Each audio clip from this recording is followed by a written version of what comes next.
আজ আমি ফুলকপি আর ওলকপি মিশিয়ে রেসিপি করব। আপনারা দেখতে থাকুন। ফুলকপিটা আমি আর ওলকপিটা ভাপিয়ে নিয়েছি নুন হলুদ দিয়ে। আলুটা আমি ডুমো ডুমো কেটে নিয়েছি, মাঝারি সাইজের দুটো। ফোড়নে দেবো রাঁধুনি আর একটা শুকনো লঙ্কা। আর এদিকে মশলা করবো আদা, কাঁচা লঙ্কা, 3টে কাঁচা লঙ্কা নিয়েছি, আর মৌরিটাও বাটবো। এদিকে গুঁড়ো মশলা, ধনের গুঁড়ো, জিরের গুঁড়ো, হলুদ আর কাশ্মীর লঙ্কা, নুন তো লাগবে। আর এদিকে আমি তেলটা গরম করতে বসে একটু হিং দেবো, তো ভেজে নেবো। আমি তেলটা গরম করতে বসিয়ে দিয়েছি।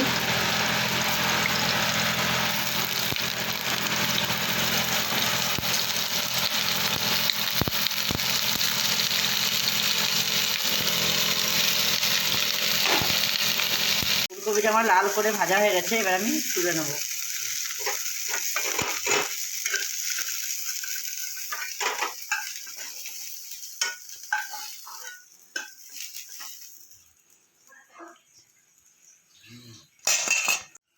কড়াইতে দেবো একটু সর্ষের তেল দিয়ে একটু ওলকপিটা হালকা করে একটু ভেজে নেবো, ওলকপি আর আলু।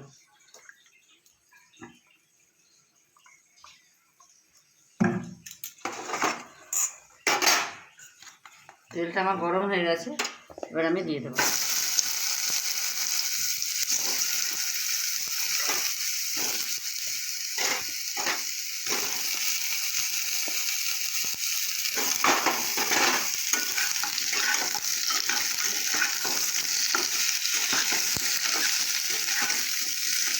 এবার দিয়ে দেবো কেটে রাখা আলুটা।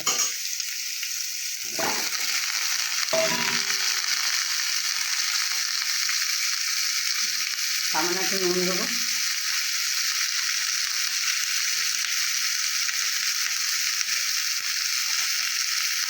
একটু হলুদ দেবো, দিয়ে ওলকপিটা আলুটাকে ভালো করে লাল করে ভেজে দেবো।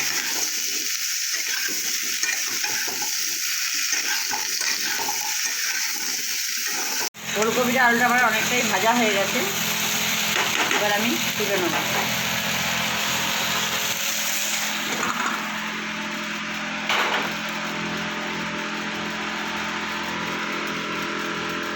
কড়াইতে দেবো একটু সর্ষের তেল,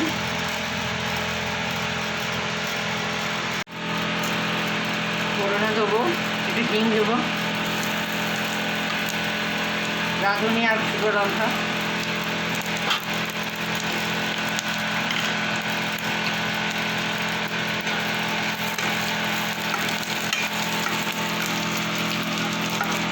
ফোড়নটা আমার ভাজা হয়ে গেছে, এবার আমি দিয়ে দেবো মশলাটা পেস্ট করেছিলাম, এটা দিয়ে দেবো।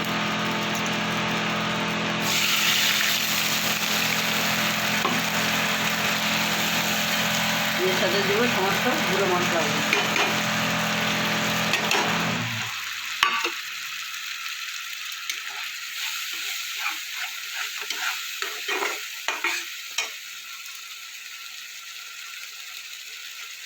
এবার দিয়ে দেবো স্বাদ মতো লবণ,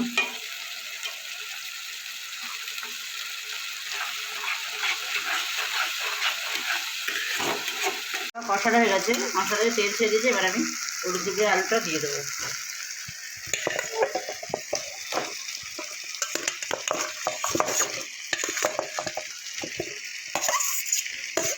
দিয়ে মশলার সাথে ভালো করে আমি কষিয়ে নেব।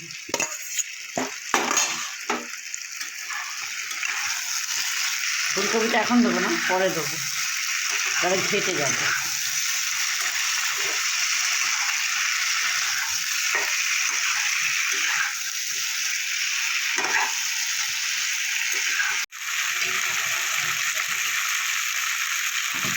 মশলার সাথে আমার ওলকপি আলুটা ভালো করে কষিয়ে নিয়েছি, এবার আমি জল দিয়ে দেবো।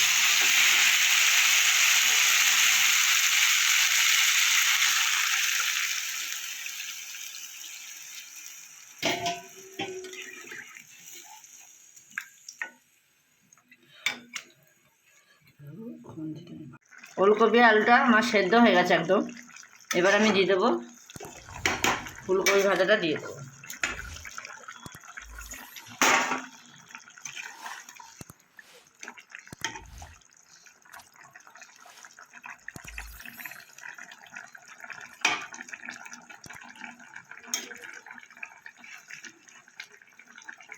একটু ঢাকা দিয়ে দেবো 2 মিনিটের জন্য।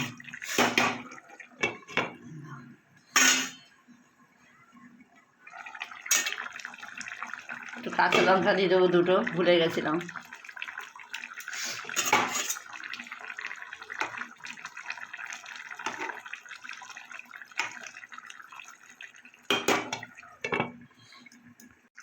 তরকারিটা আমার হয়ে গেছে, ফুলকপি আর ওলকপি আলু দিয়ে রেসিপিটা আমার হয়ে গেছে। এবার আমি নামিয়ে দেবো।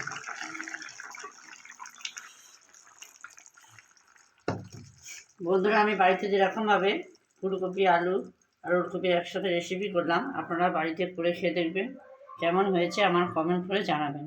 লাইক, কমেন্ট, শেয়ার করবেন আর সাবস্ক্রাইব করবেন।